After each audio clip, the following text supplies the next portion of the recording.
От наводнений, накрывших Крым этим летом, больше всех пострадал Ялтинский микрорайон Ай-Василь. На дома местных жителей сошел селевой поток.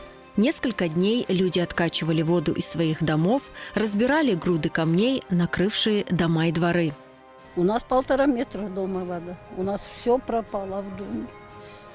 Bütün şeylerimiz, sağıt sabalar hepsi ana kuşkada duruyor. Taş dibindeler hepsi şeyimiz. Мы еле себя спасли через окно. Вытащили 8 adam. Дедушку вытащили 8 adam. 4 tanesi uyandı. 4 tanesi bir yattı. Karaska kravatlarla. Спустя 3 месяца местные жители все еще борются с последствиями стихии, расчищают дворы и восстанавливают дома.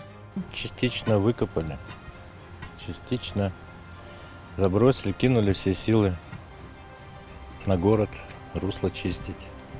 Кажется, вернуться потом. Как русло почистят, после города сказали вернуться. Я не знаю, правда это нет, но надеемся. Потому что еще до конца вот, 70% раскопали, а так все закопано, видите. Машины ездят по огороду еще. Mına. Evlerimizin için diştirdik. Garajın için diştirdik. Volontörler diştirdi. MÇS yaptı. Sorun yok. Bir şeyimiz, zaborlarımız da yok. Bir şeyimiz yok. Руслан Мустафаев, дом которого был полностью разрушен, получил компенсацию в 200 тысяч рублей. Однако, по его словам, восстановить дом на эти деньги невозможно. По 200 тысяч дали на 2 тонны арматуры.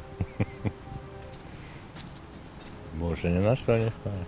Куплеса сейчас почти 30 тысяч, тонна арматуры почти 100 тысяч. Я не знаю, на что это хватит. Холодильник купить или телевизор. Но этим сыт не будешь. Этого все равно ни на что не хватит. Как говорят, для поддержки штанов. В конце августа из федерального бюджета было выделено дополнительно 930 миллионов рублей на ремонт придомовых территорий в Керчи и в Ялте. Однако местные жители отмечают, помощь от государства получили пока не все. Bilmeyeyim, ben o şeylerin bir şey bilmeyeyim. Bizge айтылмай, bilmeyeyim, bir şey. Komşular айтылар, что ничего не получили, не знаю. Может, дадут. Керек mi, bir şey gerek mi? Bizge документlerimizin yazık.